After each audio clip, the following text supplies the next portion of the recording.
Shut up.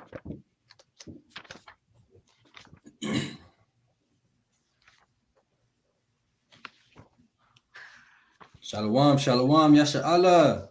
Shalom, shalom, Yasha Shalom, family. Shalom. Shalom. Yahweh Yahweh Barakatham. Yabashim Yasha Barakatham, Yasha Allah. Shalom. Shalom there, Soldier Kayvon. What's going on, bro? Shalom, Soldier Kawal. The man with the plan. Shalom, Sister Jones, Gilchrist.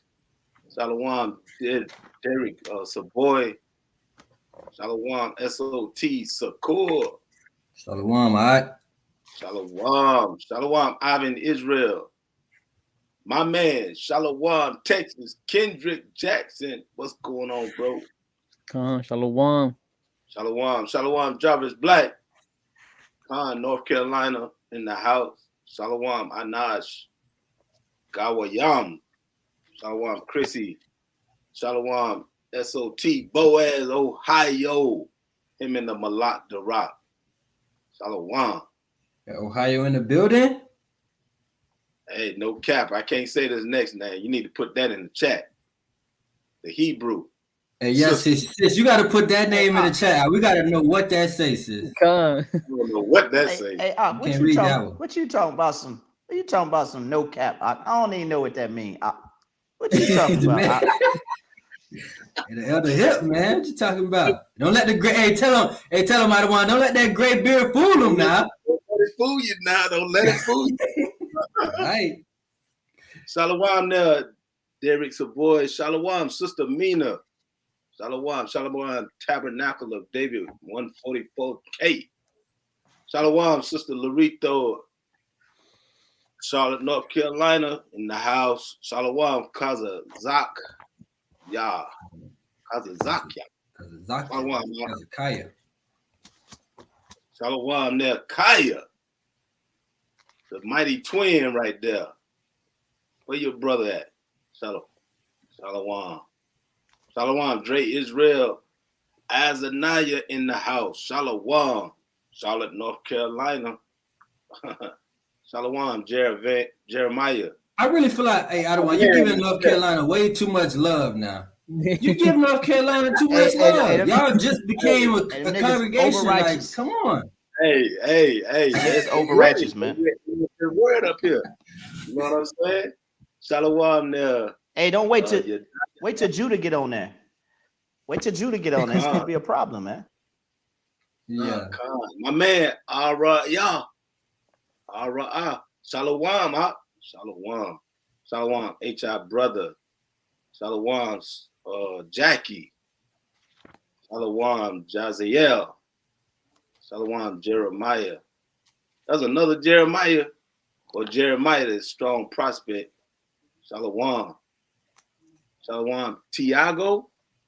Yasha Allah. Shalom, Kevin Williams. Hey, mighty shalom to the brother Nehemiah. I didn't see Nehemiah. He right out to Jeremiah, man. Nehemiah. Yeah, there he is. Nehemiah, what's going on? Shalom, Malak, Nehemiah. Shalom. See, now the brother's talking about South Carolina in the building too, man. The Carolinas need a rebuke. Y'all are. You rebuke the Carolinas, out. They're being over righteous, Adawan. They're being over righteous right now. We representing up here in the Carolinas. Come on, Shalom. All praise to the Most High.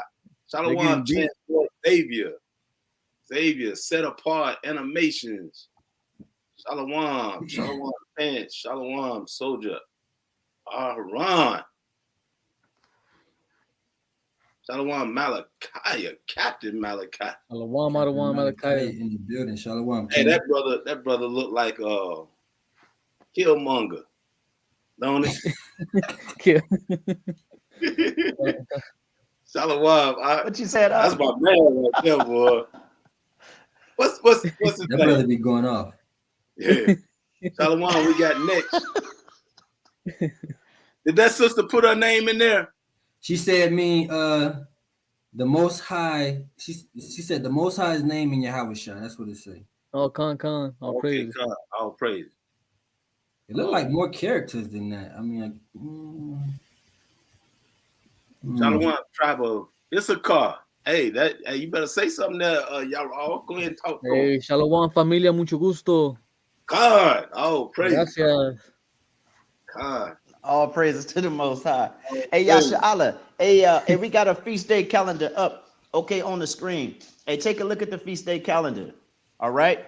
Hey, our next new moon is going to be January the 31st at evening. Okay? January the 31st at evening. It'll be the 12th month. All right, we'll bring that in. You can fellowship with us. Okay, you can fellowship with us in Atlanta if you're in the Atlanta area, or if you're in the North Carolina area. Okay, I believe they're gonna bring it out in Greensboro. Am I right about that there, Yakum Ya? Khan out of one. All right. All right, so Greensboro, North Carolina will be feasting as well. So if you're in that area and you want to send an email to sons of thunder Israelites at gmail.com. The brother Judah even mentioned yesterday on Milk Mondays that you can also send an email to sons of thunder. Is it? Hey, give us the email on that, Yakum Ya. I know there's an NC on the end of that thing. Sons of Thunder Israelites NC. Yeah, that's it. I think that's what it is. Sons of Thunder Israelites NC at gmail.com.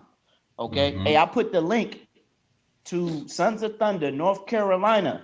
Okay, their YouTube page. Okay, it's down at the bottom. If you look on the YouTube, all right, and you click, you click the little arrow, the down arrow to the right, the bottom right. Okay, in the description, you'll see it right there in the description. Right, that's the Sons of Thunder SOT North Carolina YouTube page. All right, those brothers are dropping premieres weekly. All right, so check us out. The brother Judah gave us a little sneak peek of their next video. It seems to be a very intriguing video. All right, hey, Yaakov Yah's got a nice lesson for you. I'm gonna hand the floor over to that brother. Hey, also those in North Carolina, it's supposed to snow up here Saturday and Sunday. We'll post it whether we're gonna have camp on Saturday, depending on the weather. I knew it. Hey, the brother's going off. What you mean you're gonna post whether you're gonna have camp or not? Get the precept. Get the precept right now. I want nobody to get stranded. Get him, y'all. Hey, I don't want to. Y'all get the precept. You gotta read it. Brother just going to camp in the snow. Hey, get him. Hey, what's the meaning of this madness right here? What's the meaning of this, man? I appreciate you, brother. Shalom. Man, why you know me already, man? All right, Yasharala, I'm getting ready to get started in this lesson. All right, we're gonna have a short lesson. I ain't gonna hold you all night. Hopefully, we're gonna get to it and get right in it. It's a lesson that I've been thinking about here lately. So we're gonna get right into it. Make sure you have your Apocrypha. All you soldiers, prospects, if you're on the call, on the line, make sure you got your King James Version. When the camp got you. I might go in a couple of definitions. So if you got a Strong's Concordance, bring that out. If you got a Blue Letter Bible, you can look up the words on there. We're gonna get started in the lesson. What I want to talk about today is the condition of Israel throughout history, not just us now, but of course us included, but throughout history. We're gonna hit the book of 2nd Ezra, chapter 3. We're gonna start there. There's always been a question. We had at camp. This past week we had a brother that stopped by, and he had some interesting questions that we had to deal with, and it kind of steered me in this direction to do this particular lesson. I had another one that I wanted to do, but I'm going to do this one because of what he said. And the question he was asking is pretty much what Ezra was dealing with in chapters 3, 4, 5. And I'm going to just hit chapter 3, and we're going to see what Ezra is talking about. The title of the lesson is Israel's Reconciliation. Israel's reconciliation. And we're gonna go ahead and get started. One of the brothers give me 2nd Ezra chapter 3, started from the top. Khan's book of 2nd Ezra chapter 3, verse 1. In the 13th year after the ruin of the city, I was in Babylon. Khan, Ezra is in Babylon. This is the Babylonian captivity, and he's in Babylon, and you're gonna find out what he's doing there. Go ahead. Hey Salaki, I don't want. Hey, can I pose a question to the chat real quick before we continue? Hey, first one to put it in the chat. Everybody listen. First one to put it in the chat. Who can name the captivities in order? Who can name the captivities in order right now in the chat? That's a good question. I gave you one, Babylon, in order. I gave you one. First one get it win, man. We don't got no prizes, but this for your skills. This for your study skills, man. First one put it in the chat. Oh, praise. You say the angels watching. Okay, hey, the angels watching. Hey, who's studying, man? All right. That's right. I think I think it's gonna be a sister get it first, King. I think a sister gonna be the brothers in the chat, man. They Google it, another one. Yeah, they Google it. Probably gonna get it first. Watch this. Either Sister Laretha, either Sister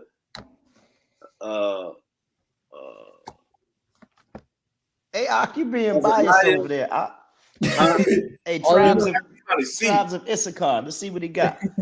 Tribe of Issachar say, Egyptian, okay. Babylonian, he's short. Okay, but he's short. He's short. He's short. Ooh. Okay, no, Kazakia got it. Who? Khan. There you go. Hezekiah. Read that, Yaro. What Hezekiah put? Oh, Salakia, he put Egyptian. That's Assyrian, number one. Assyrian, Babylonian, Middle Persia, Greek, Roman, and present Babylon, the Great America. And there you have it, man. All praises. All praises. Hey, you know he a soldier under me and y'all. I'm gonna just throw that out there. But go ahead. Okay, brothers is proud. Hey, brothers is real proud this evening, man. Brothers is real proud. I'm telling you what. Hold on for a minute. I got a precept out. Okay, Salaki, my bad. I have to go into Proverbs. My bad. I have to go to Proverbs. Talk to King Solomon about that pride. Hey, go ahead, brother. Go ahead. Go ahead, continue that out there, Yaro. Go ahead. Another one. And lay trouble upon my bed. See, he was laying trouble upon his bed. He was having a problem because he was in this captivity and he was thinking. Go ahead, Khan. And my thoughts came up over my heart. Mm-hmm. For I saw the desolation of Zion. He saw the desolation of Zion. And we know what Zion is. That's the mighty city, the glorious city where the Lord's name is. Go ahead. And the wealth of them that dwelt in Babylon. He was looking around in his captivity. He saw the wealth of them that was living in Babylon. So he's thinking about Zion. He's like, what's going on? Go ahead. Khan. And my spirit was sore moved. Khan, go ahead. So that I began to speak words full of fear to the Most High. And said, O Lord, who bearest rule? Thou spakest at the beginning, when thou didst plan the earth, and at thyself alone, and commanded the people. Khan, see, Ezra is starting to take it all the way back. He went back to the beginning, and he's talking to the Most High. He's like, you created all this thing. You started it all, and you commanded all the people. Go ahead, come on. Khan. And gave us a body unto Adam without soul. He gave a body to Adam without soul. Go ahead, read that. Which was the workmanship of thine hands. And this breathed into him the breath of life. He did breathe the breath of life. And we all know what the breath of life is, right? We know that the breath of life is them laws and statutes and the commandments. All the things that he commanded Adam to do, he breathed that direct and gave him life. Ezekiel 37 talks about breathing life back into the dry bones. And they grew flesh and sinews, and they stood up and was an exceeding great army. Go ahead and finish that. And he was made living before thee. He was made living before thee. That's what the law, statutes, commandments brings life to all of us. Even us. We were dead at one time. We got when we start studying these scriptures, we got the breath breathed into us and we came alive. Now we're living under the banner of it, Hamashiach Yahweh Shah and Yahweh, following these laws, statutes, and commandments to the best of our ability, following the feast days, keeping the Shabbat, doing righteousness, trying to be righteous in the highways and byways, in the hedges, teaching. You see what I'm saying? Doing this class right here on Clubhouse, spreading the gospel, the good news, the news that Yahweh Shai is going to come back and save his people, right? Go ahead. Come. And thou leddest him into paradise. He did what? And leddest him into paradise. The paradise. This is the Garden of Eden, right? Isn't that what he did in Genesis? He led him into the garden. He breathed life into him and put him in the garden. Now I want to stop and pause right here. This is the first sign right here where you see the Most High is separating something for himself. Mm-hmm. Hey, Yaquab, can you give me Deuteronomy 32 and verse 8? He's separating somebody for himself. This is the first time. This is the first incident right here. He's separating all the other creation, and he's doing something for himself. We're gonna find out what that is.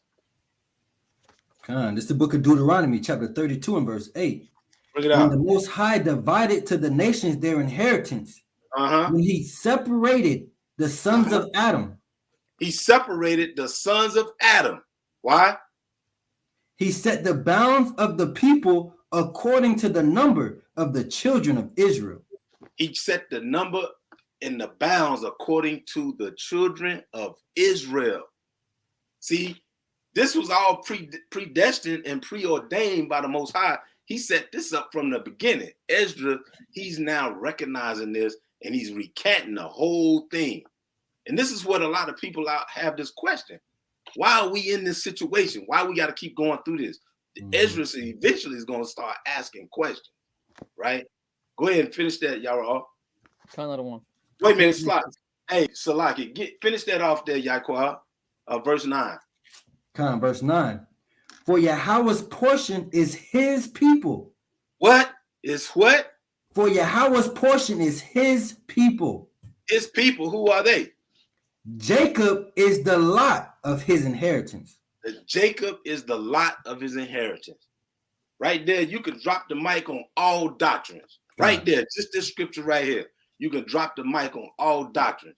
All this, oh, God so loved the world that he gave his only begotten son that all people can be saved. Nah, that's not what he did. Right? That's not what he did. He changed in the New Testament. Yeah. Hey, Israel was going off. And he divorced them. And we give it. And he gave salvation to the Gentiles. Yeah. All right, we're gonna see. I already did a class on that. Mm-hmm. Go ahead, finish that off, y'all. Another one. Okay. Which thy right hand had planted before ever the earth came forward. Mm-hmm. And unto him thou gavest commandment to love thy way. He did what? Gave his commandment to love thy way. He gave commandments to love thy way. Hold on, I thought it was no commandments until Moses, though. There was no commandments. That's what they say. That's what they try to say. But we just read it right here. Can't get around it. He's catting the whole thing, and he's letting the people know in this writing that he gave commandment unto Adam. Right? That's right. Hey, Shalakia. Yeah. That's Shalakia. That brings further proof okay, to what we just read earlier, that he breathed the breath of life, which is mentioned in Genesis 2 and 7. Okay, and what that breath of life represents, okay, which is the law, statutes, and commandments, wisdom, knowledge, and understanding. Go ahead, King. Go ahead, King. Con, which he transgressed. And immediately thou appointest death in him and in his generations. Hold on. Hey, Shalakia. Hold on for a minute. Now you got to analyze that. Okay? So he said, I'm going to read verse 7 again. I'm going to read it again. Go ahead, all right. And until him thou gavest commandment to love thy way, which he transgressed, and immediately thou appointest death in him, okay, in his generations. Now you got to deal with Romans 6 and 23, and you got to deal with 1 John, all right, chapter 2 and verse 3. You got to deal with that, man. That's right. Okay. Ahead, bring it up. According to Yaquab's point, all right. We ain't got to go there, okay, unless you want to. You want to go there? Yeah, you can go ahead and bring it up. We let's go to Romans 6 and 23 real quick. I got All right, I'm gonna read it real quick, man. Okay. You got it, King? I got it. This is the book of Romans, chapter 6 and verse 23. But I see another law in my members. That's warring. Say what? You in chapter 7. Oh, I'm sorry, Salaki. Salaki. This is Romans chapter 6 and verse 23. For the wages of sin is death, but the gift of Yahweh. So it says the wages of sin is death.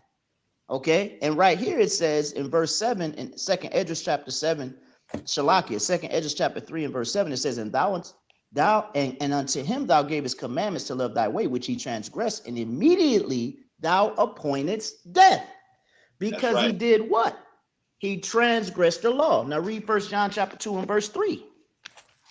Okay, it all lines up. The scriptures are saying the same thing. The scriptures are saying the same thing from Genesis, okay, to the Apocrypha, to Revelations, man. It's saying the same thing. Nothing changed. All praises. All right, let's read that. 1 John chapter 2 and verse 3. This is the book of 1 John chapter 2 and verse 3. And hereby we do know that we know him, if we keep his commandments. Shalakia, I just got the wrong scripture. 1 John 3 and 4. 3 and 4. 3 and 4. 3 and 4. 3 and 4. My bad, King. This is 1 John 3, verse 4. Whosoever committeth sin transgresseth also the law, for sin is the transgression of the law. For sin is the transgression of the law. Look at the language that's being used here in 2nd Esdras chapter 2 and verse 3. I mean Shalakia, 2nd Esdras 3 and 7. It says, and unto him thou gavest commandments to love thy way, which he transgressed, and immediately thou appointest death in him and his generations. That's right. Of whom came nations, tribes, people, kindreds of number. Okay, so it's letting you know, and it's going to give you further clarification because Yaakov is going to go through the entire chapter of 2nd Esdras chapter 3. It's going to give you further clarification that the laws, statutes, and commandments were here before Moses. Go ahead, King. God, go ahead, bring that out. That was a good breakdown. Kind of one. I'm gonna continue verse. I'll finish the 7. So stop right there. And immediately thou appointest death in him and in his generations, of whom came nations, tribes, people, and kindreds out of number. And every people walked after their own will, and did wonderful things before thee, and despised thy commandments. Now, see, this is what was going on. Esdras is recanting, and he see that all the people started doing their own thing. It was a lot of wonderful things, but they was doing their own thing, and they despised the commandment. So this infuriated the Most High. This infuriated him. Now we're getting ready to see the Most High starting to go down and eliminate some things, eliminate some people. Go ahead, read that. Go ahead and read on. Gone. And again, In process of time, thou broughtest the flood upon these that dwell in the world. It said he brought what? Brought the flood upon those that dwell in the world. And did what? And destroyed them. He destroyed them. Why? Because they were going off. What did I don't want Micaiah just said? He just told you that when you transgress the law, you committed sin. When you're sinning, you're transgressing the law. Therefore, death comes to you immediately, right? So this is what's going on right now. And Esdras is laying upon his bed in captivity, and he's thinking about this right here. He's trying to figure out, where did we go wrong? That's what he's trying to figure out. Just like us today, we're trying to figure that out. Where did we go wrong? Well, we getting a recant of this. Go ahead and continue on. Continue verse 10. And it came to pass in Shalakia. Hey, I want to point something out in verse 9, okay? Hey, somebody get Genesis chapter 6, okay, in verse 17. I want to point something out. Hey, this is to our original point, man. Okay. Hey, this is why you got to go precept upon precept, line upon line to understand this thing, man. That's right. Okay. Hey, yeah, get Genesis chapter 6. I think I want to start at 17. Start at 17? I think so. Hold on, King. Yeah, Khan, I think that's what you want. Yeah, Khan, go ahead. Read that, King. Genesis 6 and verse 17. And behold, even I, do bring a flood of waters upon the earth to destroy all flesh, wherein is the breath of life from under the heaven. To destroy it. That's right. Okay. To destroy all flesh, okay, wherein is the breath of life, okay? All right. So there's this isn't the scripture that I want, King. Okay, there's another precept. Okay, I want to say it may be 7 and 4. This isn't what I really wanted, King. But it is showing you that, you know, he makes a distinct separation between the people. He makes a distinct separation between the people and the people who had the breath of life. Okay. And we want to take note that when we Shalakia, go against, I found it. Hey, Shalakia. Hey, so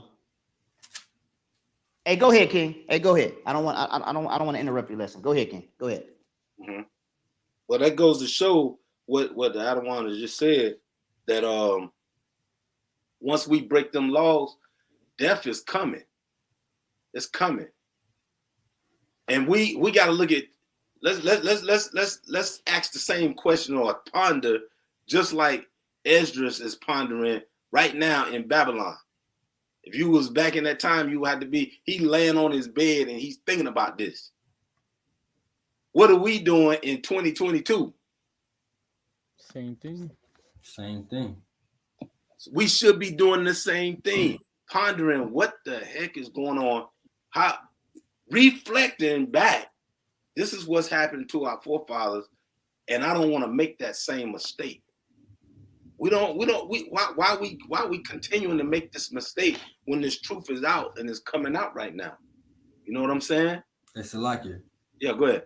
And that make it so heavy, Adawan, because we prophets and the Most High has given us, in the spirit of Yahweh Shai, has given us the understanding of to even see what's going to happen in the future through the scriptures. That's right. So as we just read that the flood happened back then, Yahweh Shai says it's going to be just like those same days. They're going to be drinking and making merry. We don't never think that during the flood, Yahweh Shai was killing the Most High was killing babies, old people, grandmothers, grandfathers, infants, toddlers, mothers, pregnant women, all of that. Fathers, all of that, man, had to die. That's right. And Yahweh Shai says in Matthew, the same thing is going to happen again. With fire, though, man. Exactly. That's right. That's exactly right. It's Shalakia. Go ahead. Shalakia. And that's why you got to understand 2nd Esdras chapter 7 and verse 7, man. I'm going to read that real quick, man. That's why you got to understand that thing, man. 2nd Esdras chapter 7 and verse 7. That's why you got to work out your own salvation, man. Okay, it reads, the entrance thereof is narrow and is set in a dangerous place to fall, like as if there is fire on the right hand and on the left deep water. Because the Most High destroyed the Most High destroyed the earth with water. Okay, the first time. Okay, he promised us he wasn't going to do that thing again. Okay, he gave us the rainbow, right? Okay, right. But the next time he's going to destroy this thing with fire, man. That's right. Okay, we got to understand, man. Hey, the Most High, you know, he's terrible, man. Okay, he's terrible. All right, and this destruction is real. It's going to happen again. It's going to happen again. All right, and this next time it's going to be, you know, it's going to be a massacre, man. That's hey, right. Go ahead, King. Go ahead, read that, King. Another one. Continuing at verse 10. And it came to pass in every of them that as death was to Adam, so was the flood to these. Now, see, he's breaking it down and he's telling you, Adam received death. Why? Because they was going off, not following the commandments. Now, the descendants of Adam is going off, and now they was destroyed by the flood, right? So as you can see, when we violate the commandments, there's sure death to follow, right? Go ahead, continue on. Nevertheless, one of them thou leftest, namely Noah with his household. Now watch this. The Most High always leaves a remnant. He always has a remnant. Out of the generations that's come, that's messed up, he'll take one righteous remnant in number, and he'll bring them out and save them so they can carry it on. Go ahead, read on. Of whom came all righteous men.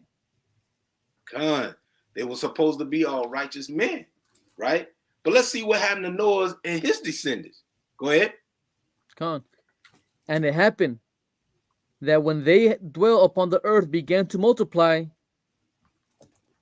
and had gone them many children, and were great people, they began again to be more ungodly than the first. See, now this is what's going on with all the descendants.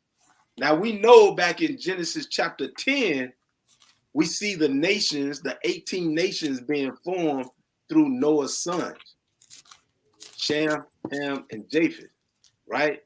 And from those sons come all of the nations, all people groups, right? They are populating the earth, right?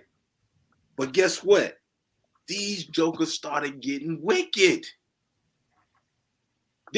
What was that? Nimrod tried to build a tower of Babel, right? Yeah, He said he wanted to reach the heavens. He wanted to reach the heavens, and so they could make a name for themselves. What the Most High say? Hey, we got to go down there and confound these jokers. Yeah, they think they can do anything they want to. Now I'm gonna ask you something. Don't we still have people like that to this day right now? Think they can do whatever? They think they got more power than the Most High. They ain't got to listen to the commandments. They ain't got to follow the rules. They ain't got to do whatever. But they think they can get to heaven. These churches teach that all the time. Just by going to church on Sunday, you are violating a commandment. You giving worship on a idol day. That's idol worship, right? Because the Most High said keep the Sabbath and make that holy, right? Go ahead, continue on, King. So I want to make one quick point. I don't want how you say that these people, you know, everything repeats itself, you know. But we see now. I mean, we've been seeing on the news lately on this little social media posts. We've seen China. What did China just create? Oh Lord. Yeah, kind of same exact thing. Out of one, they're trying to create what the Most High already made perfect. Now they're saying they could make it harder. Wow. They could make it better almost. Everything's recycling itself. I don't want it just becoming back around these proud nations, and these are the same people our people want to save. People that want to act like they're bigger than the Most High. That are you, a lot of one. God, that's an excellent point. Them jokers said they created the sun. Yaakov, you said something about that, right? Yeah, I seen it, but Malachi had put it in the chat first. Yeah. Con. They said it might have been fake, like it might have been like a rocket. Like they might have was faking it, but I don't doubt it. I definitely don't doubt it at all either. Like, right. You know, them jokers up in the White House, they trying to build this space force, thinking they gonna box with them chariots that's gonna come. I mean, they do make it rain. Hey, Shalakia, man. Hey, everything that you brothers is saying, man, okay, is spiritual, man. So the brother Yakum Yah just brought out, okay, he said, didn't Nimrod try to get up to heaven, right, and make a name for himself, right? Okay, and he just spoke about China, trying to create a fake sun. Okay, then you're speaking on a space force. Okay, Revelations 18:5. It reads, for her sins have reached unto heaven, and God hath remembered her iniquities. Okay, what did he say? As soon as these devils set their nest above the stars, man, it all correlates, okay, with one another, man. All right. Right. Destruction's gonna come upon this place, man. Hey, we're near, man. I don't know if brothers is paying attention to the time, man. Okay, but I work 12-hour shifts, man, and that thing go by fast. It goes by so fast, man. Feel like I've been there 6 hours, man. All right. We gotta remain watchful, man. You know, no man knoweth the day nor the hour. Okay, but we gotta remain doggone watchful, brother. Okay, because these jokers, all of these abominations that we're seeing, okay, it's just leading up to the destruction of Babylon the Great. Go ahead, King. Go ahead, King. Read that. Continuing on the second Ezra, chapter 3, verse 13. Now, when they lived so wickedly before thee, thou didst choose thee a man from among them, whose name was Abraham. See, there's another breakdown. There's another remnant, and it's going to be Abraham.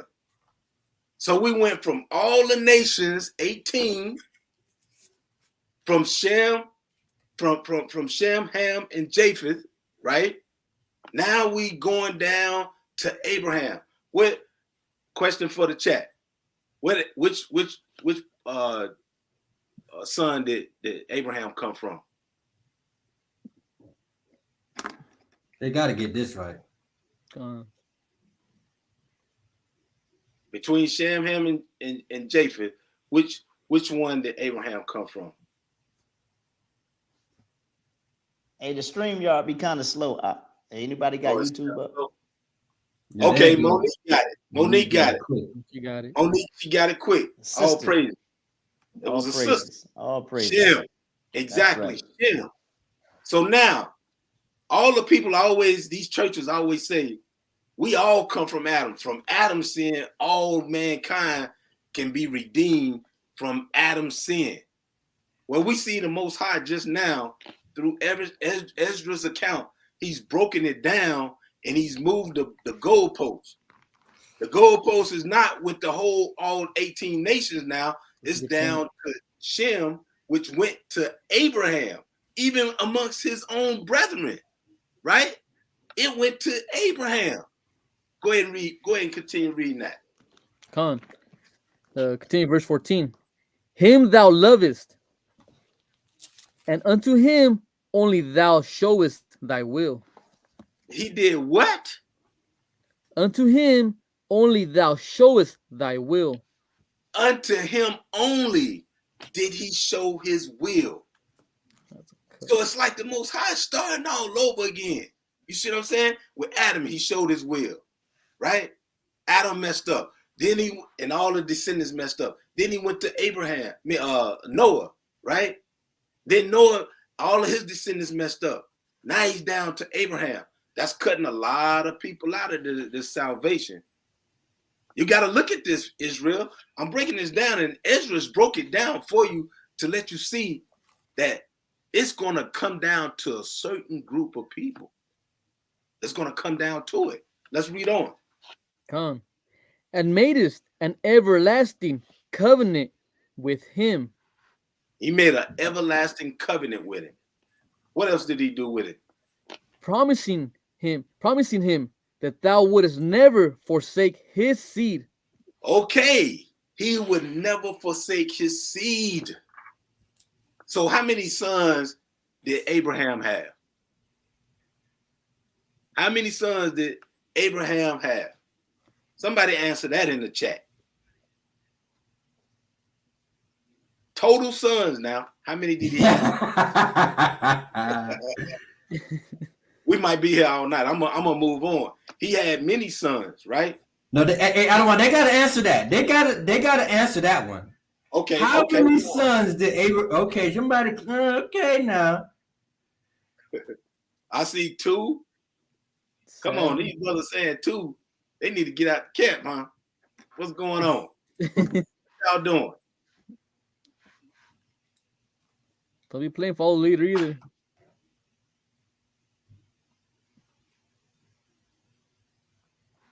Eight. How many sons did he have?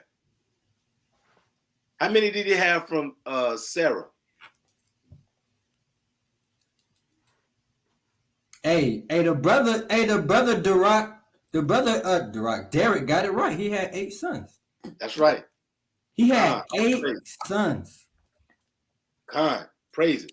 So, with that said, he had those sons, and the Most High just promised that his seed, he would never forsake his seed. Well, let's read on and see if that's so. All those descendants from Abraham. All right. We know he had Ishmael.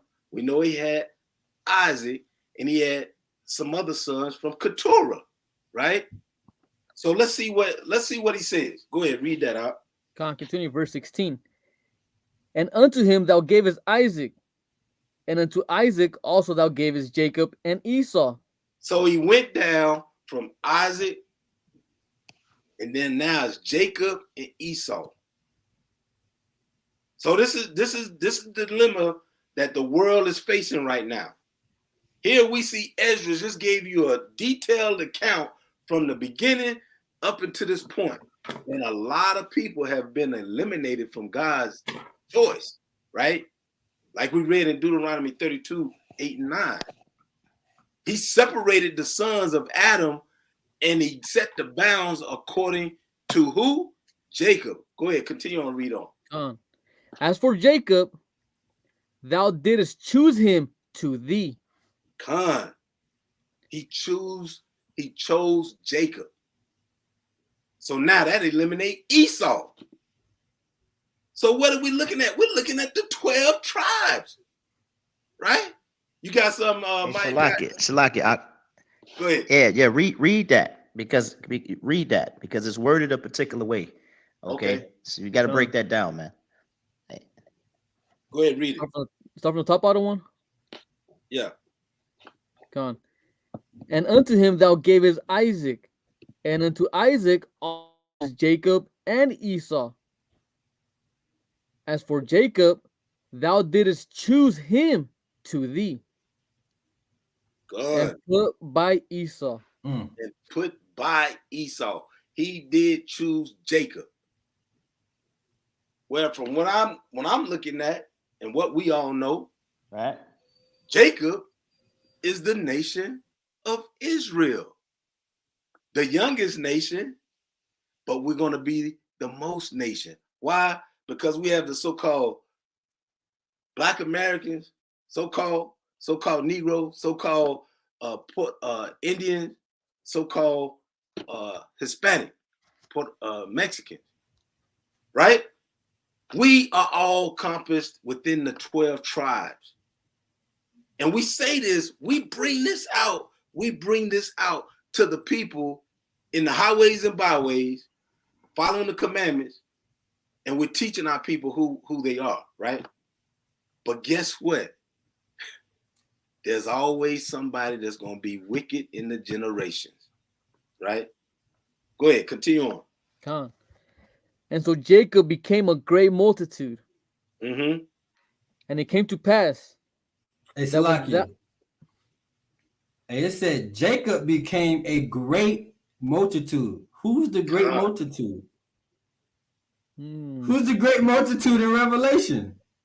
We the great multitude, man. That's right. Teach up. We are the great multitude in Revelation 7 and 12. There it is. They try to get away from it and get around from it. Jacob is that great multitude. We've always been as the sand of the sea, the stars of heaven. That's right. That numerous multitude, we've always been there, man. We're the great multitude. That's right. All praises. Go ahead.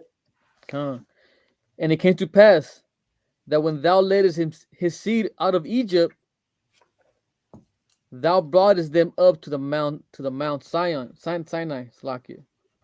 And we know what the Mount Sinai is, right? What's getting ready to happen? Shalakia. Amen. The scripture's saying a lot right now. I know the brother trying to move forward with his lesson, but the scriptures is saying a lot. It said, and it came to pass that when thou leddest his seed out of Egypt, whose seed? Whose seed? Okay.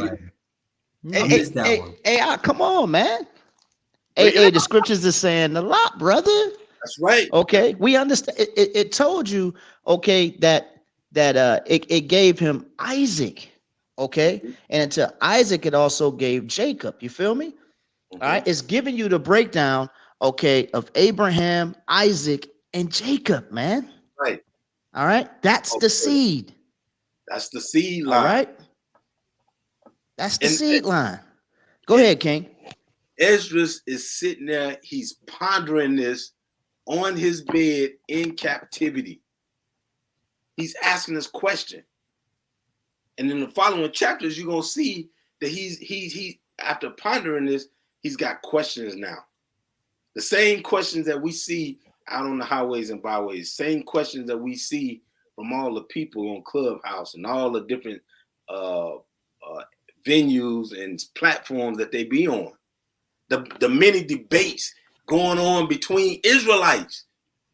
This is playing upon tables right here. Right? Go ahead, continue on.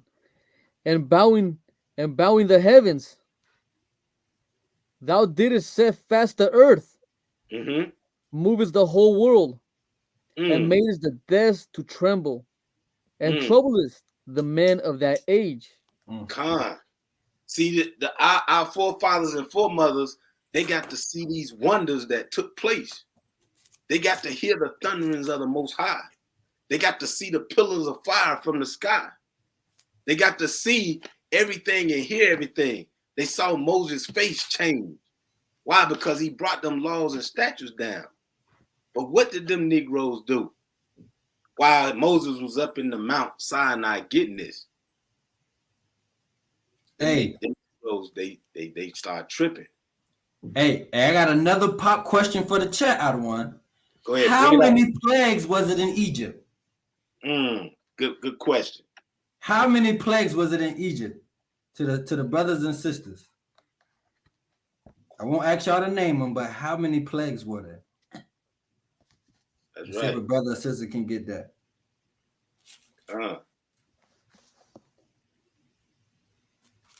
Was it 12? Chrissy Israel said 12. Okay. Yahweh got it. It was 10 plagues. It was 10 plagues. West Coast, 10 plagues. That's right. 10 plagues. And he did a mighty work to prove who he was, right? And then he went to the wilderness. And what did he do what did he have him do in the wilderness? Why Moses went to Mount Sinai? He got that word, right? Somebody give me Psalms 147, 19 and 20. Psalms 147, 19 and 20. The Esdras is actually validating all of the Bible.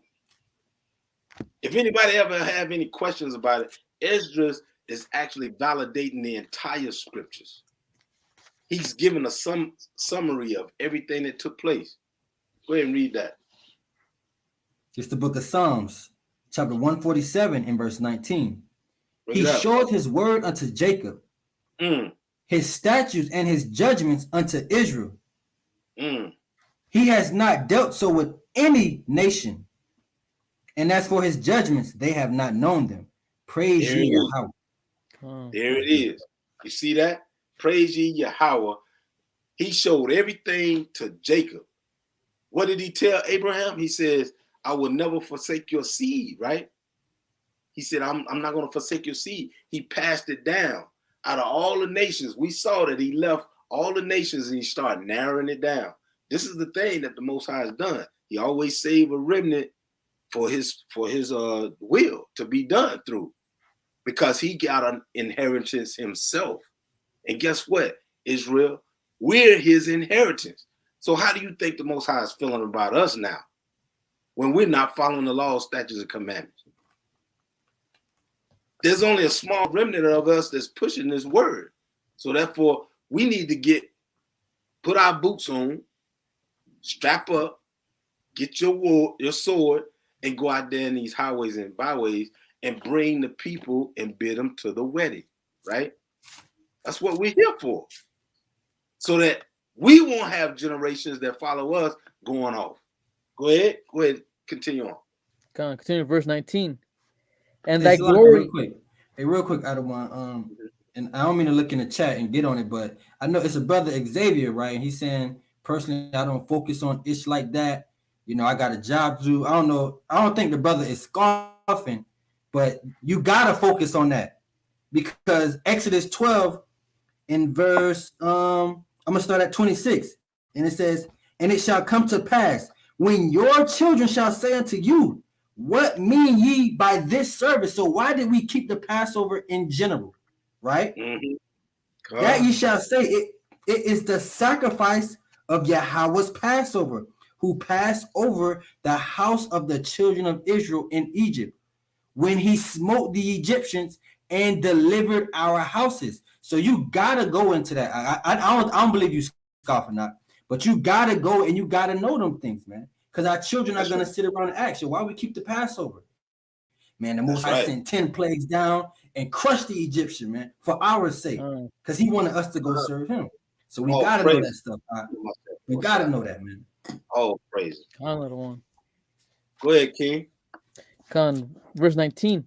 And thy glory went through 4 gates of fire, and of earthquake, and of wind, and of cold, that thou mightest give the law unto the seed of Jacob.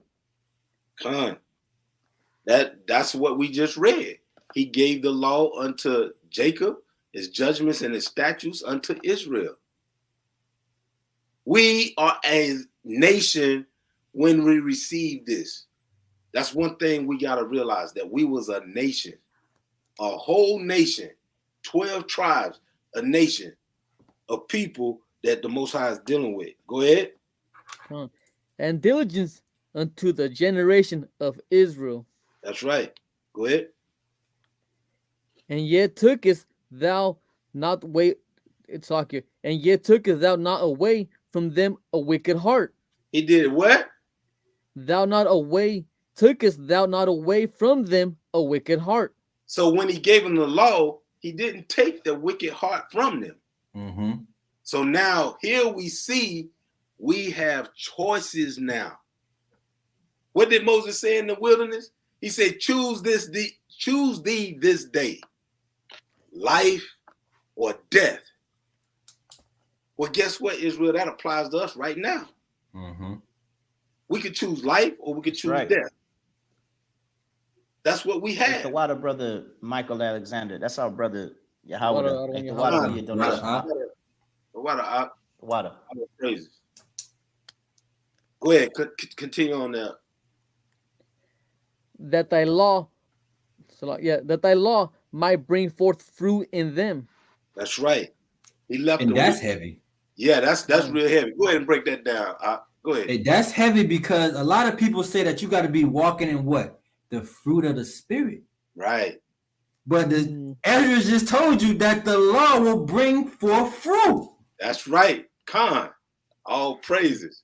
So to be walking in Yahweh's Spirit, to be walking in the fruit, hey, how do you know a tree? How do we know a tree? By its fruits. That's right. So that's you keeping the commandments, man. That's you keeping the law. Is your fruits. That's right. That's why if you're walking in the fruit of the spirit, there is no law against you. There is no get put to death. There is no sacrifice needed. That's right. Because you walking in the law. That makes so much sense. All praises. That's a dagger. That's right. Daggers. Go ahead, bring it on out, King. For the first Adam, bearing a wicked heart, transgressed.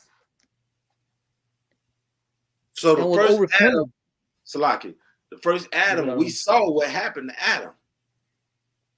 And of course, Adam have to wear that, but we know it was Eve that actually did the transgression, right? She was the one that actually did and led Adam into it. He just listened to her. And when he listened to her, he went off.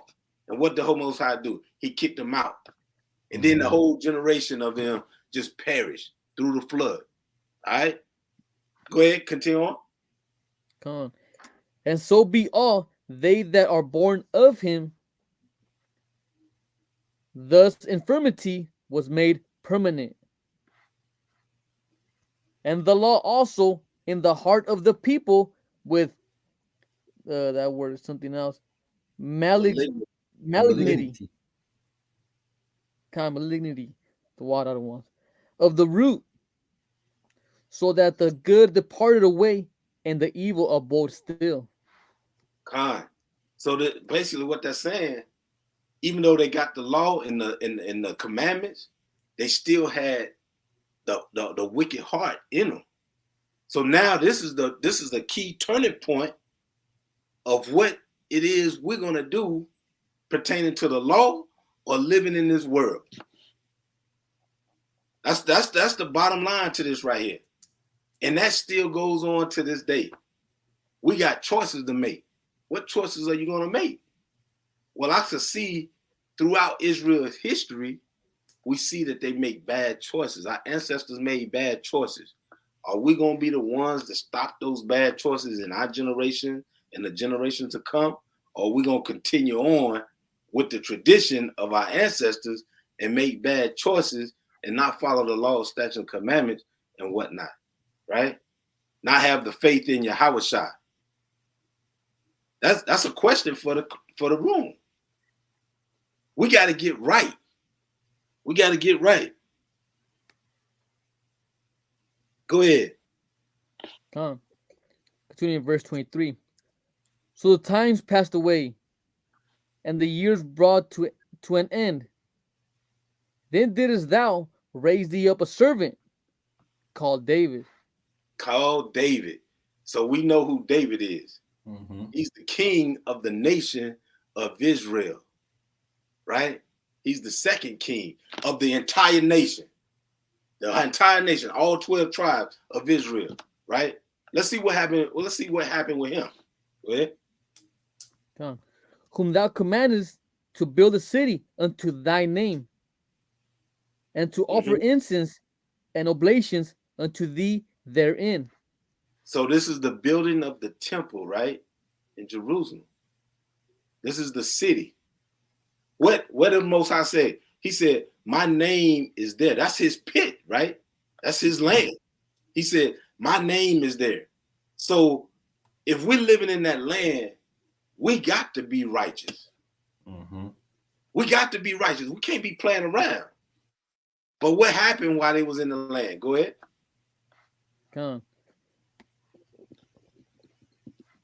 Okay, verse 25.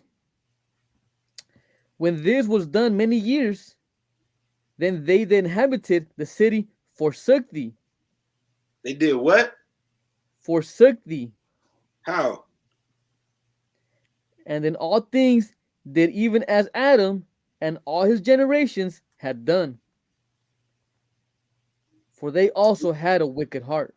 Dang. See that? He's breaking it down. He's recanting the whole story. And we see that the people always continually had a wicked heart. Hey, Adawan. Yeah, go ahead. Hey, that's why Yahweh Shah said, man, the flesh is weak, but the spirit is willing, man. That's that wicked. That's that. Paul said, "Oh, wretched man that I am, I'm the chief sinner." Con. Because that's that wicked heart that we just can't get rid of. That's right. Every day. Every day we dealing with that. Go ahead, read on. Con. And so thou gavest the city over into the hands of thine enemies. He gave the city over into thine enemies, the captivities. Ezra is living in one right now, the Babylonian captivity. While he's writing this and thinking about this, he's in the Babylonian captivity. What captivity is coming next? The Persian captivity. It's butted right up to it. They leave one captivity and go right into the next. Right? And in that captivity, he's seeing that Zion is going through some stuff. He's looking at the holy city, where the Most High is, where his name is. Go ahead. He's giving it over to his enemies. Are their deeds then any better that inhabit Babylon? Mm-hmm. That they should therefore have the dominion over Zion? See, that's his first question. He said, are their deeds any better than the inhabitants of Babylon? That they should inhabit a city? Right? Go ahead. For when I come thither and have seen impieties without number, impieties, the water. Mm-hmm. Lack of pity, that's what that means. Come.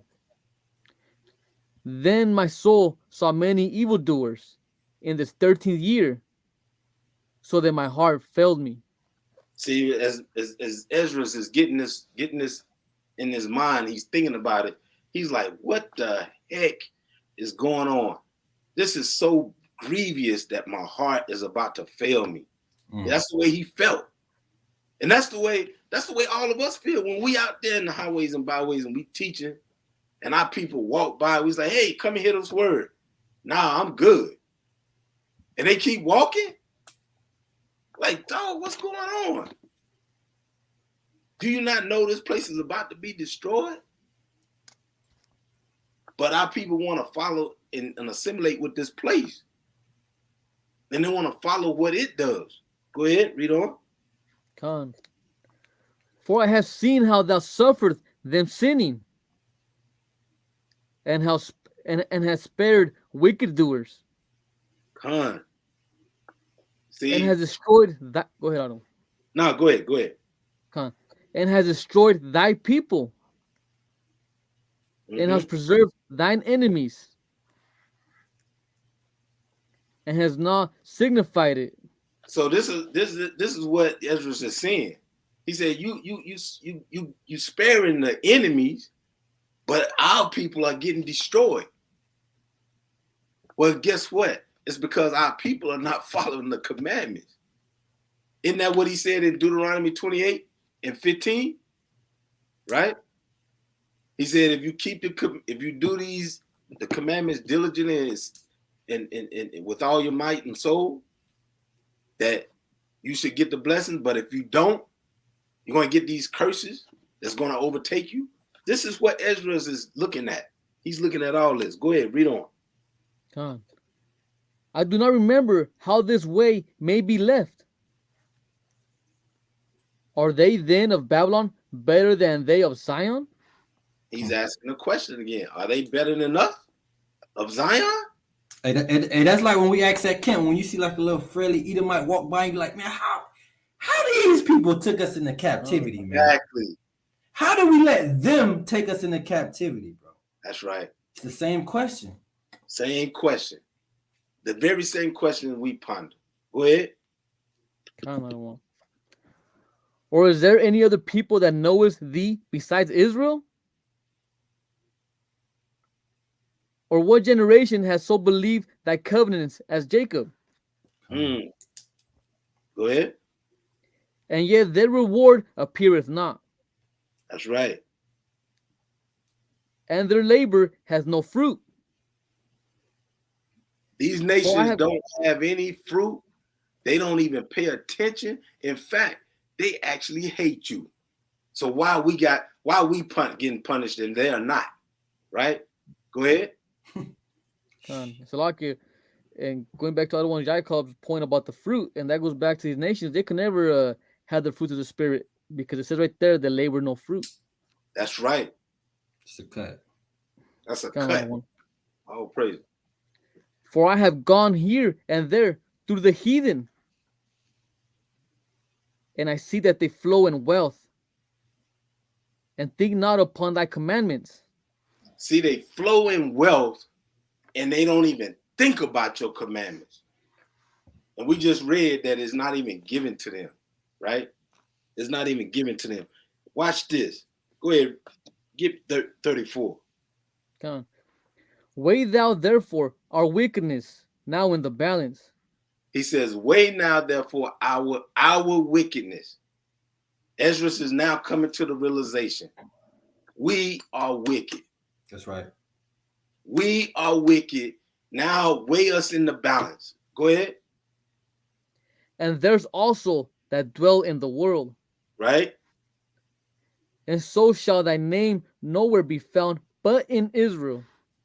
Now this is the key right here.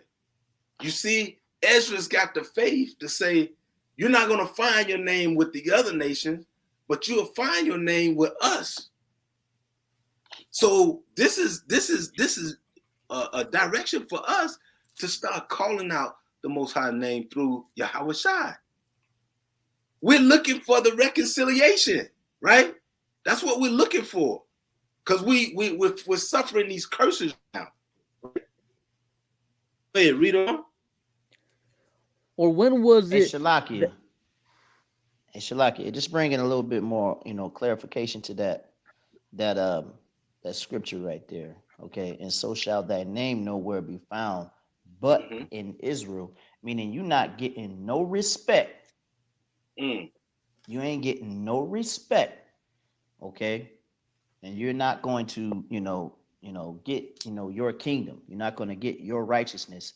Okay, until you turn back, all right, to your law, statutes, and commandments, and the Most High sets us, all right, in our land, okay, all right, which is New Jerusalem. All right, that's what it's saying. And so shall thy name nowhere be found but in Israel. You ain't getting no respect until then. Until then, you're still going to get your backs beat in. All right, so deal with it. All right, go ahead, King. Verse 35. Or when was it that they which dwell upon the earth have not sinned in thy sight? Or what people have not kept thy commandments?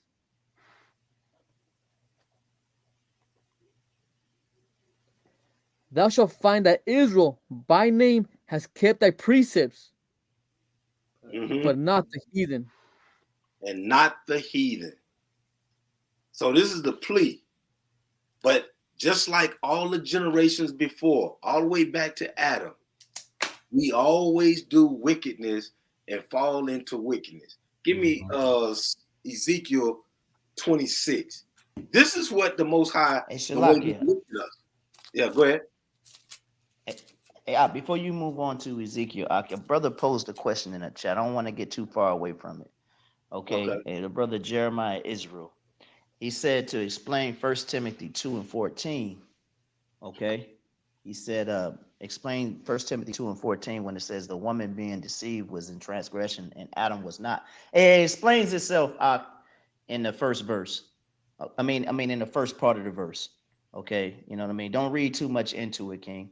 Okay. I'm going to go there. 1 Timothy chapter 2 and verse 14. It explains itself right there, man, in the first part of the verse, King. All right. 1 Timothy 2 and 14, it reads, and Adam was not deceived, but the woman being deceived was in the transgression, meaning that the serpent, okay, meaning the damn devil, okay, which was a man, this ain't no slithering reptile, okay, all right, chose to go to the weaker vessel, okay, and deceive her. All right. All right. The devil deceived Eve. He did not go directly to Adam. Okay. So it was Eve that initially transgressed. All right. Adam did transgress. Okay. Because he ate of the fruit All right, which means, you know, he dibbled and dabbled in the doctrines and philosophies that the Most High told him not to do. But she was initially, all right, deceived. That's what the verse is saying. Okay, that's all it's saying, King. All right, that Eve was was in her transgression. That's what it's saying, King. All right, Adam definitely transgressed the law. Come on, how do you get away from that? When the Most High told him, "Do not eat," okay, from that tree. Okay, and he did so, you know, after his woman. That's all it's saying, King. It's not saying that, you know, it's all Eve's fault. Okay, this, that, and the third, you know, even though Eve is the beginning of sin. Let's clarify that real quick. Let's go to what is that? Second Ezra chapter 25. What am I looking for right now? Sirach 25. Sirach 25. Sirach 25. Let's go with Sirach chapter 25. All right, 25 and 24, I want to say. It's the book of Sirach, chapter 25 and verse 24. Of the woman came the beginning of sin, and through her we all die. That's right. That's right. Of the woman came the beginning of sin. Jeremiah, Israel, the beginning of sin. So she was the one, okay, to transgress initially, okay? But Adam did follow, so he did transgress, man. All right, Second Esdras chapter 3 tells you that, where Yaakam Yam brought out initially, that Adam did transgress his law. Okay, that's but right. Eve did it first. That's all the verse is saying, King. That's all it's saying. Go ahead there, Lana. And that's a good segue into this next scripture that we're getting ready to go into, because the Most High looks at Israel as his bride, also as his woman. He look at Israel in many different ways, but here in Ezekiel, he's going to describe Israel as his bride. But I want everybody in the chat and everybody that's watching to take notice that not only we could use this as a twofold scripture, it could mean that what I just said, that the Most High look at Israel as his bride, and he's going to give judgment to his bride. Why? Because his bride is going off, right? And we can also look at it literally for our significant others right now. We're like the Lord for our others. And if our brides and our wives go off, there's judgment to come, right? Let's look at that. Go to Sirach, Ezekiel 26, 16 and 26. Ezekiel 16 and 26. This is the book of Ezekiel, chapter 16 and verse 26. Thou hast also committed fornication with the Egyptians, thy neighbors. Israel is committed fornication with the Egyptians. Remember when it was in the wilderness? And what did they wanted to do? They wanted to go back to Egypt. Facts. They wanted to go back to Egypt. They started looking at Egypt. This is what fornication is. They was committing spiritual fornications. Right? Go ahead. Greater flesh, and has increased thy whoredom to provoke me to anger. See that now, that fornication and that whoredom, that produces anger in the Most High. What law is that? Give me Leviticus 19 and 4. And somebody get me Leviticus 26 and 1. These are laws that the Most High broke down to the children of Israel. This is the book of Leviticus, chapter 19 and verse 4. Turn ye not unto idols, nor make to yourselves molten gods. I am Yahweh, your power. That's right. He says, turn ye not to any image or any other god. Right? He says he's the power. Now tell me this. Is it fair for me to say that's the way we feel as men when we have our wives? Don't turn to nobody else. You look at, I'm your head, I'm your lead, right? Don't be looking at other people. You stay here, right? twofold prophecy right here. This is what's going on with Israel. They kept sinning and going to idols, right? Mm-hmm. This is what they were doing. Go ahead, continue reading. Which ones? Ezekiel? 26 and 1, Leviticus. The book of Leviticus, 26 and verse 1. Go ahead. Ye shall make you no idols, nor graven image, neither rear you up a standing image, neither shall ye set up any image of stone in your land, to bow down unto it, for I am the Lord your God. See, we're not supposed to be doing that. Mm-hmm. See, this was a problem after David under Solomon. His wives turned him unto other gods, right? So what happens after the kingdom was split? We have now, instead of nation of Israel as one, now we got two kingdoms, the northern kingdom and the southern kingdom. A lot, Nehemiah, that's true. And this is the day, the burning sage, charging crystals, reading cards, praying to the dead, every dead God, ignoring the one true living God. Exactly. That's exactly what I'm going into. All praises. That's the spirit. Because the northern kingdom had an issue, and then eventually the southern kingdom had the same issue. We got two kingdoms going on. This is what the Most High is dealing with Ezekiel. Read verse 27 in Ezekiel. Behold, therefore I have stretched out my hand over thee, and have diminished thy ordinary food, and delivered thee unto the will of them that hate thee. The daughters of the Philistines, which are ashamed of the lewd way. You see that? Here we see the Most High is starting to deliver us unto our enemies, right? The Philistines. Why? Because we're starting to go off. We've been going off. Actually, from 1 Kings 11 on, we've been going off. The two nations are feuding with each other, Northern Kingdom and Southern Kingdom. Mm-hmm. They fighting against each other, not following the laws and statutes, commandments, building groves in high places, idol worshiping, right? This is what's going on. How are we doing that today? We got a lot of different idols today. Like the brother just said, some of us, we like that money too much. Mm-hmm. We focus on that. Some of us, we focus on other people, right? When you should be in your household.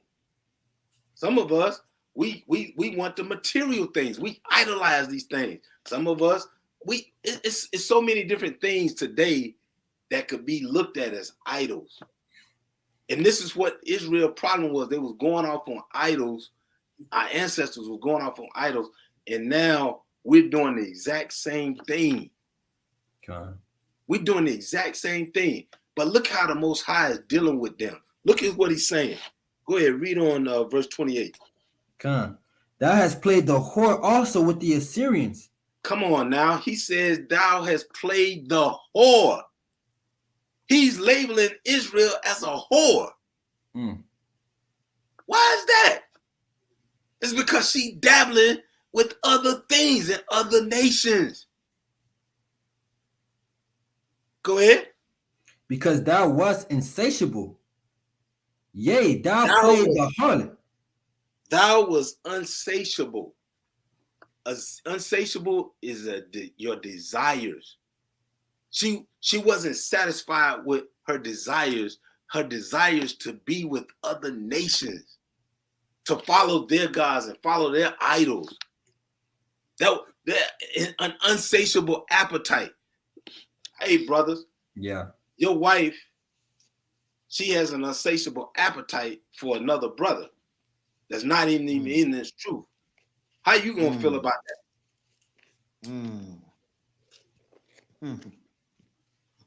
Not dealing with it. Yeah, man. Are you gonna want to put somebody to death? Yeah, It's gonna get ugly. that's right. We got the same emotions the Most High got. Exactly. Aren't we made in His image? Right. God. So we could safely say that when a woman does that, she's actually looking at another idol. Hey, I got a precept. Go ahead, bring it up. Okay, because this goes back to the brother, bringing out that Israel has played the whore with the other nations. We got to understand exactly what that means, man. Let's go with Jeremiah chapter 3 and verse 20. Okay, you got to understand what's really going on here. Okay, Jeremiah chapter 3 and verse 20, and it reads, "Surely as a wife treacherously departed from her husband, so have ye dealt treacherously with me, O house of Israel, saith Yahweh." Okay, because the Most High married the nation of Israel. He took us on. He chose us. Okay, we were supposed to be His bride. Okay, we're supposed to be His bride. All right. So when we go off and we start worshiping other idols, okay, and start giving other things His time, okay, other than the commandments, all right, then we're going off a whoring. That's what we're doing. That's spiritual fornication, man. That's right. It's spiritual fornication. All right. And that's why it's letting you know that Israel is going off, okay, into whoredom. That's right. All right. But there's gonna come a day when we get our act together. Let's go to Hosea chapter 2 real quick. Let's go to Hosea chapter 2. I'm trying to remember exactly where that is, King. Hosea 2.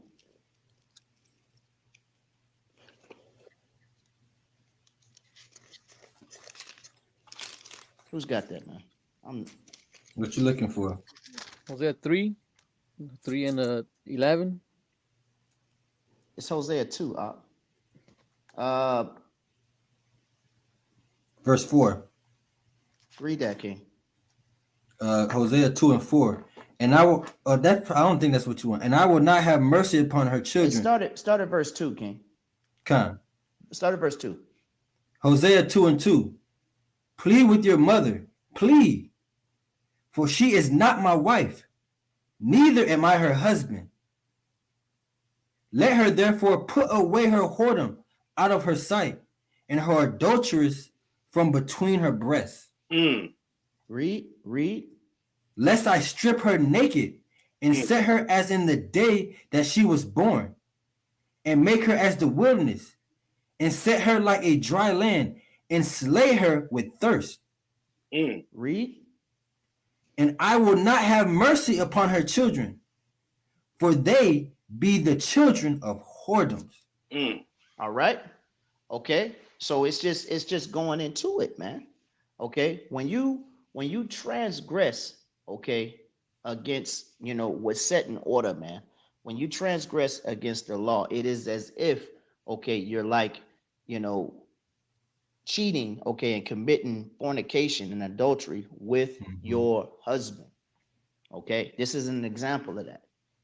All right, and that's what we're doing, man. Okay, this is we've taken on. The Most High told us in Jeremiah chapter 10 not to learn the way of the heathen. When you go into Revelations, when you go in the book of Revelation, it labels Babylon as a whore. That's right. It labels her as the great whore. All right. All these nations are whores, man. All right. They're all whores, but we want to deal with them, and we want to deal with their folly. And this is the reason why the Most High is calling us a damn whore right now. Okay. But eventually we're going to come back. Okay. We're going to come back to His law, statutes, and commandments. Okay. And He will not forsake us there, King. Go ahead, brother. Go ahead. Con. So as the brothers eloquently spoke, the Most High look at us as His bride, but yet we're going off. And now we have to look at our situations amongst us ourselves. Some of our women are going off. And it brings this rage up, a rage of judgment. This is what the Most High is looking at the nation of Israel. He's looking at y'all going off and you doing what I told you not to do. You committing fornications. You committing adulteries against me. Mm. And all the brothers will say the same thing. When that woman goes off and start doing crazy stuff, they're going to say, you doing this against me. I'm trying to teach you these laws, statutes, and commandments, and you going out and committing folly? We can relate to that rage, right? Go ahead and read me verse 29, Ezekiel 16:29. We're almost done, Israel. Thou hast moreover multiplied thy fornication in the land of Canaan unto Chaldea, and yet thou wast not satisfied herewith.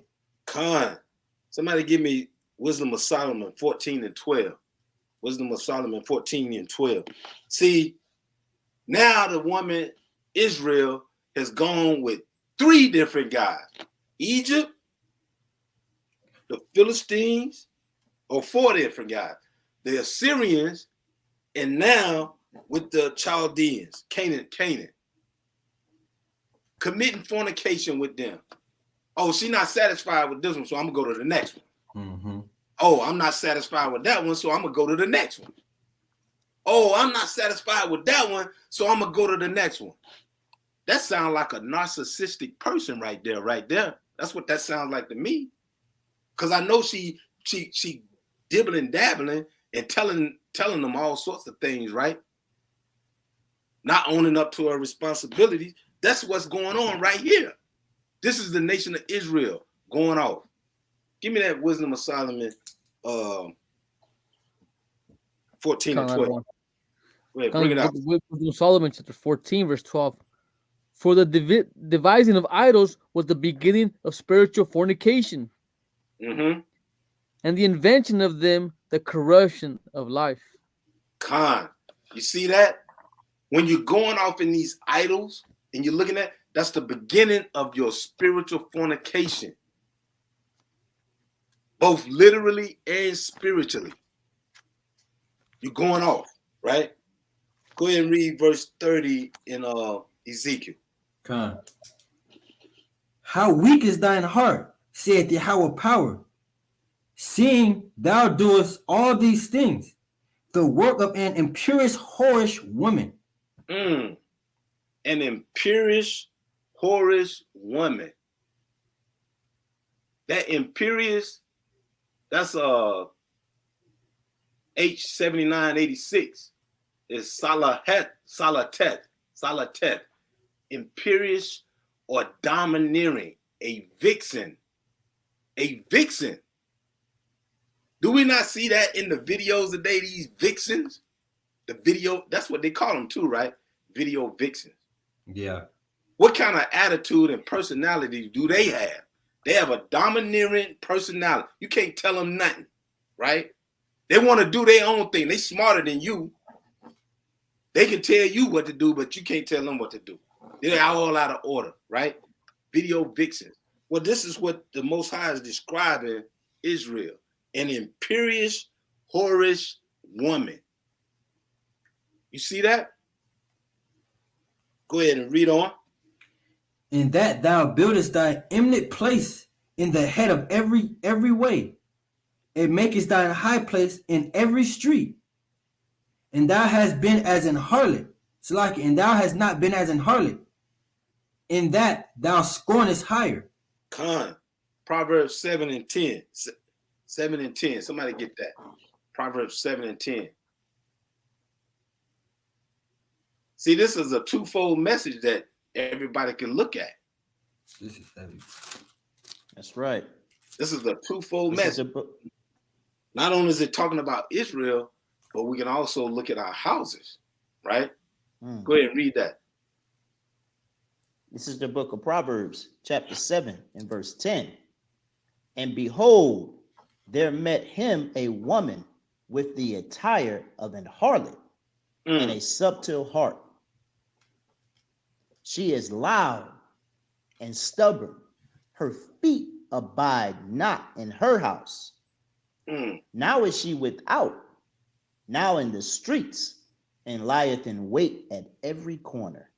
Con. See, this is Israel. This is Israel. This is the woman.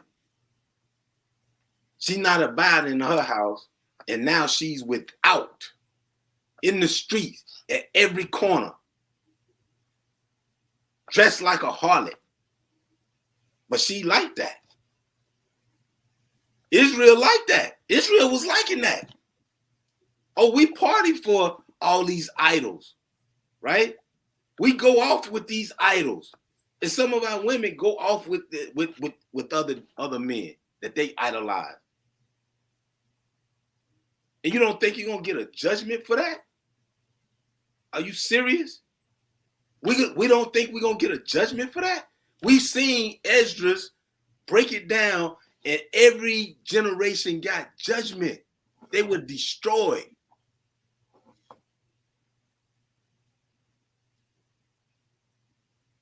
Give me verse 32. But as a wife, thou committest adultery, which taketh strangers instead of her husband. Wow. See, the Most High is comparing Israel to a real life situation that some of us face to this day. Our wives taking strange husbands. And we know how that make us feel. I know how it make the brothers feel because they quiet. They thinking about this thing. This is what we're faced with. As a nation, the Most High is looking at us like a whore. He's saying, you're taking on these idols and you're putting more into that than you are with me. That brings about anger. And he's gonna kindle us in that anger, right? Mm-hmm. Go ahead, finish on.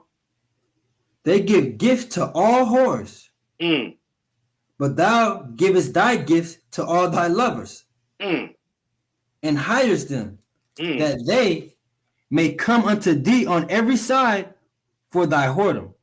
Wow. As the brother mentioned in Revelations, what did it say? Babylon was that great whore, right? Don't it tells us in Revelations, come out, my people, come out of her. Don't partake of her sins. That's the great whore. He's going to burn this place up with thermonuclear fire, right? But yet, we got a nation of people who loves this lifestyle. We have women who love this lifestyle. They don't want to be held accountable. We as a nation don't want to be held accountable, and the people don't want to be held accountable. Hey, Shalakia, no folly, man. Okay, but that's what Eve did in the beginning, man. Eve played the whore.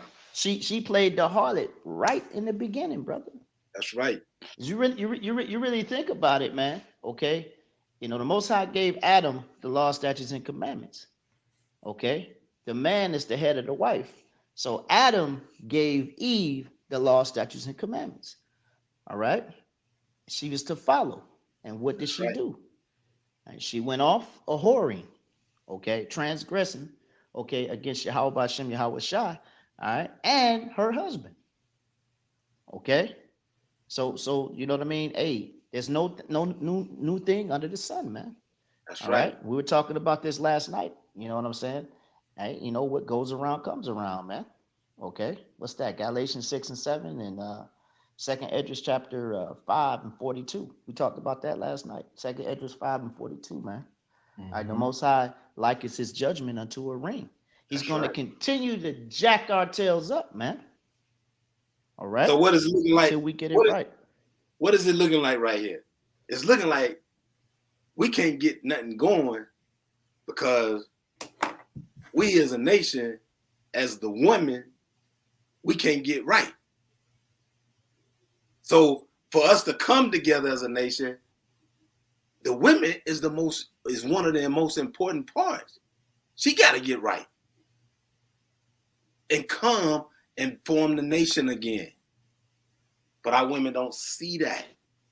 They just thinking about their pleasures now. They live in foul and they're making excuses. Just like Israel as a nation, we're making excuses. But like we saw the last time we was there on the class, all them people was bound down at Creflo Dollar's altar or whatever, right? And those same people will argue us and tell us we look like clowns, we ain't teaching the truth. But they like doing that mess right there. They like worshiping and giving praise to Caesarea Borgia, right? When the scriptures clearly say that Yahushua was a dark man. But they look at and say everybody can be saved when Yahweh just said, no, I'm only for Abraham's seed. Mm-hmm. That's what he said. He narrowed it all the way down to Jacob. But everybody looking at us like we crazy. I don't understand it. What's so hard about this? You got something out? Hey, no, I'm just listening to you. Hey, you're right, man. They look at us like we crazy, man. You know what I mean? But I mean, it is what it is. We also got to understand the Most High blinded the eyes of the people, man. Okay, and made the people ears deaf. Okay, so this is when we got to understand this is all the design of Him. This is all His design. Okay, you know what I mean? Yes, Yasha Allah has a choice. Okay, Yasha Allah has a choice. But Baruch 2:30 told us, man, okay, that he knew we were going to go off, man. He knew we were going to be a stiff-necked people. Okay. That's right. All right. And you're still commanded to go out into the hedges, man, into the highways and the byways. Yep. Okay. And doggone fish. All right. Fish. Time. Right. Hey, go ahead, King. Go ahead. Drop down to 36 there, Cap. Con. Hey, I'm going to read 35. Yeah, go ahead. Wherefore, O harlot, hear the word of Yahweh. Mm-hmm. Thus saith Yahweh, because thy filthiness was poured out, and thy nakedness discovered through thy whoredoms with thy lovers, and with all the idols of thine abomination, and by the blood of thy children, which thou didst give unto them. That almost sounds like abortions. The blood of the children, man. That's right. Which you did give unto them. Who's that? The sing. What's her name? What's the Edomite? I always forget this Edomite man who did the Planned Parenthood. Help me out in the chat. Singer. It was just something Singer, man. Sarah Singer. That's it. Yeah. Is it Sarah?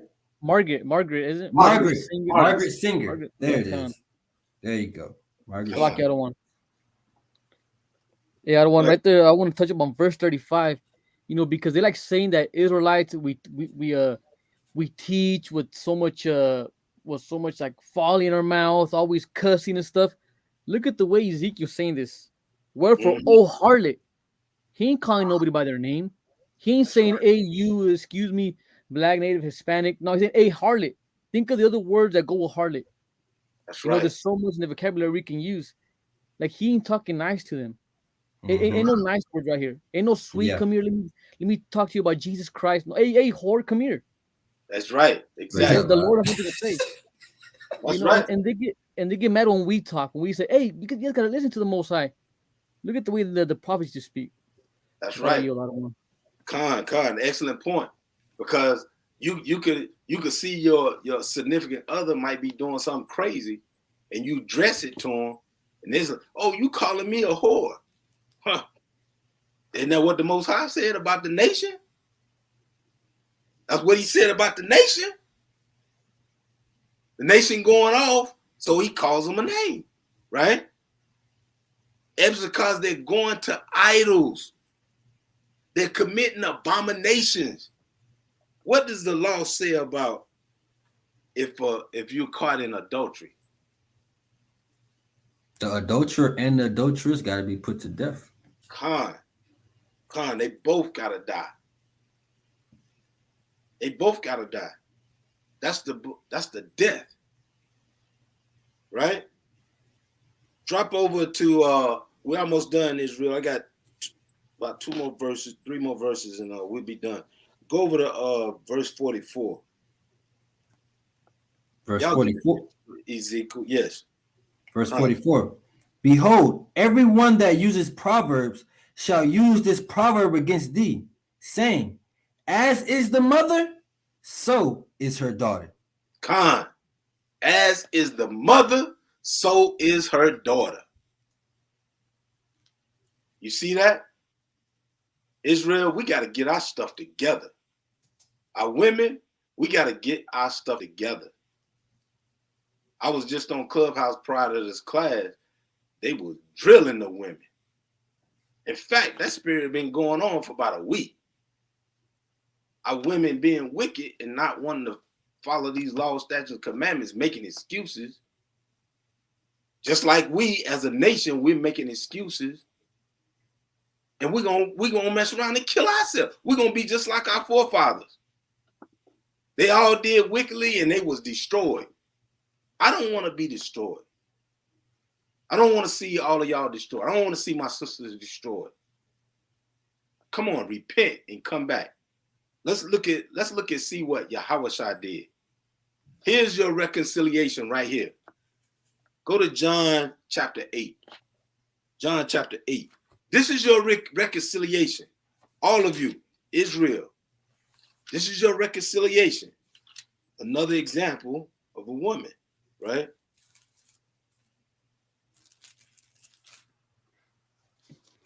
Where do you want to start? Order one from the top? Okay, yeah. Start at verse 3. Start at verse 3. The book of John, chapter 8, verse 3. And the scribes and the Pharisees brought unto him a woman taketh in adultery. Did what? Taketh in adultery. They brought the scribes and the Pharisees brought a woman to Yahushua that was taken in adultery. Now we know that they was trying to trip Yahushua up. But here's your reconciliation and here's your grace. It's Yahushua. Watch what he does. Go ahead. And when they had set her in the midst, they said unto him, Master, this woman was taken in adultery in the very act. Khan, she was taken in the very act. Go ahead, come on. Now Moses in the law commanded us that such should be stoned. But what thou sayest? But what sayest thou? Khan, see, the law states that she should have been stoned. Now we know that this is what they was trying to do to trip Yahushua up. Go ahead, read on. This they said, tempting him, that they might have to accuse him. Go but ahead. Yahushua stooped down and with his finger wrote on the ground, as though he heard them not. Now let's see what Yahushua does. Let's see if she gets some reconciliation where she can still live, right?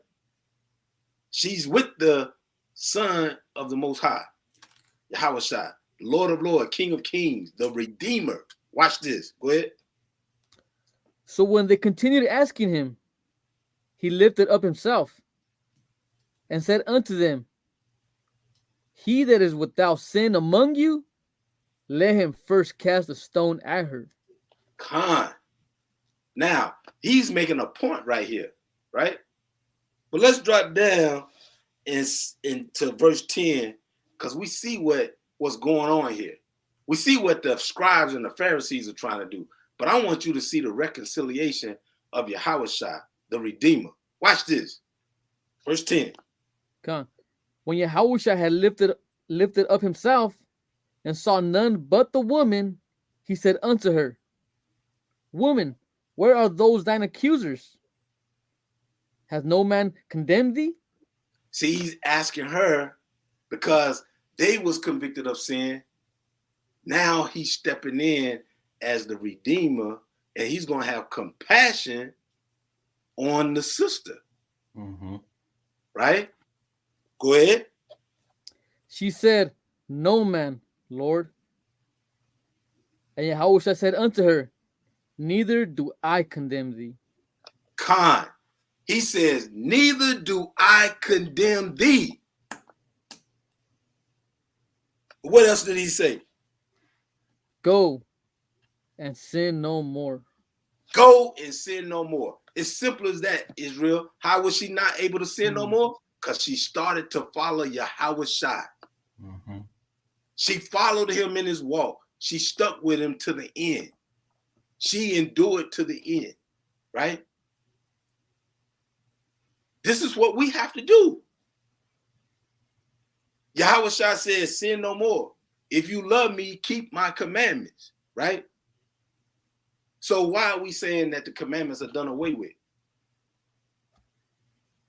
When our spouse go off, we tell them, don't do it no more. Don't sin no more. Come back. And we can give them that forgiveness. But why we want to go off? Some of us want to go out. We don't care. Well, I don't care about what you say. I'm going to do what I want to do. I don't care about the law, statutes, commandments. I'm going to worship how I want to worship. See, Israel, this is your reconciliation. Your reconciliation is Yahweh Shai. And it's through him that we get salvation. Go ahead and read verse 12. Continue verse 12. Then spake Yahweh Shai again unto them, saying, I am the light of the world.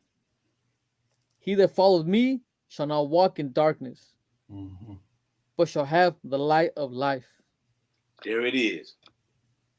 That's your reconciliation, Israel. This is Israel's reconciliation.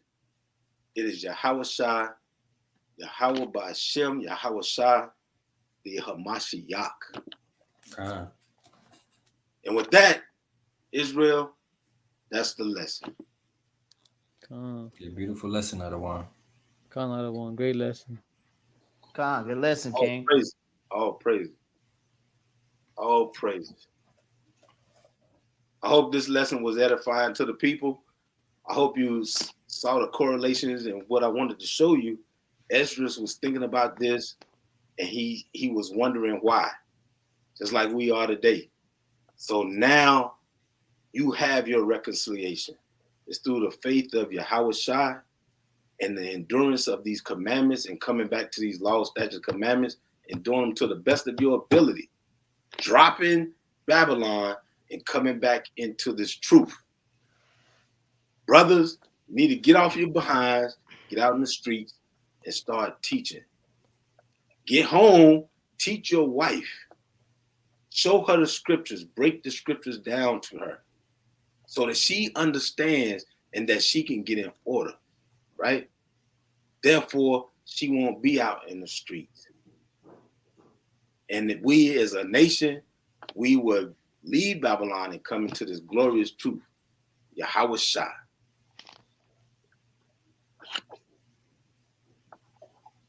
That's right, King. Hey, to the brother's point, man. Hey, brothers need to get off their seats, okay? Hey, look, get yourself built up, okay, before you come out here for sure, okay? If you're not in the right mind frame, if you're still dealing with different vices, I can understand that thing, okay? All right, but you gotta doggone do what Psalms chapter 119 tells you, okay? All right, you gotta doggone, stop doggone. Hey, give me the scripture, man. Give me the scripture. Give me Psalms chapter 19. What is that? Verse 49. Get that real quick. 119 and 49. Stop playing around. That's what we need to do. Read that real quick. This is the book of Psalms, chapter 119, that what I want? and verse 59. I thought on my ways. Bring that out, King. I thought on my ways and turned my feet unto the testimony. I made haste. I made haste and delayed not to keep thy commandments.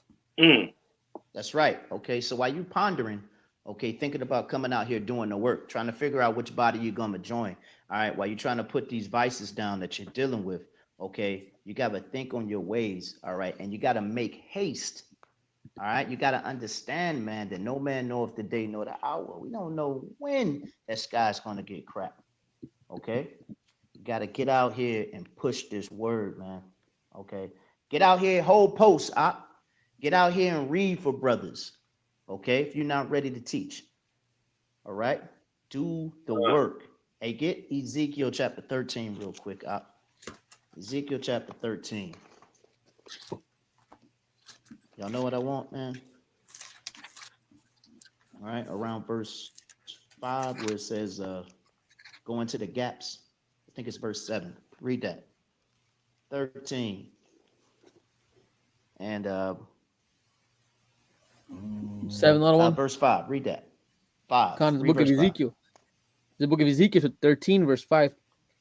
Ye have not gone up into the gaps, neither made up the hedge up for the house of Israel, to stand in the battle the day of the Lord. That's right. Okay. So you got to get out there in the gaps, man. All right. You got to get out there in the hedges. All right. The scriptures commanded us to go out into the highways and the byways and to push this word. Okay. Christian pastors ain't doing that, man. They're in the comfort, all right, of these damn whorehouses, man. That's right. All right. In the comfort of these damn whorehouses. All right. Spitting whorish doctrine out to our people, leading them astray, man.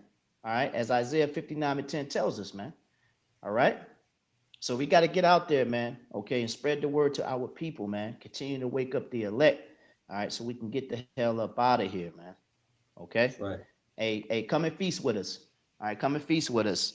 Shalakia, January the 31st. Okay. At evening. All right. Whether you'll be in Atlanta, okay, or in the Greensboro, North Carolina area, man. Come and feast with us. Send us an email at sonsofthunderisraelites@gmail.com. Hey, and those of you who plan on visiting us for the Feast of Purim, hey, send us an email, okay, and let us know, how many people that you're gonna bring with you, all right, to include your children, okay. Let us know how many people, all right, you're gonna bring with you. Don't worry about why, okay. We putting emphasis on the kids, okay. All right, but let us know how many kids you're gonna bring with you. All right, so we can move in the spirit, okay, and have a yappa time, okay. All right. So after the new moon 12th month on January the 31st, we got the feast of Nicanor, February the 12th at evening. Okay, we're not gonna gather. Okay, we're not gonna gather. Okay, on that day. But we will prepare a lesson for you, Yasha Allah. We will prepare a lesson for you, okay, and we'll bring that thing out in the spirit and power of Yahweh Ba'Shem Yahweh Shai. Okay, and then our next feast will be Purim, which will be February the 13th and 14th at evening. We're going to gather, okay, on the 13th, there, Yasha Allah. Okay? So with that being said, we'd like to give all praises to Yahweh, Bahashem, Hamashiach, Yahweh Shai. Okay, want to give a shalom, hearty shalom to the nation. All right. Shalom, family. Shalom, Yasha Allah. Shalom, Yashallah.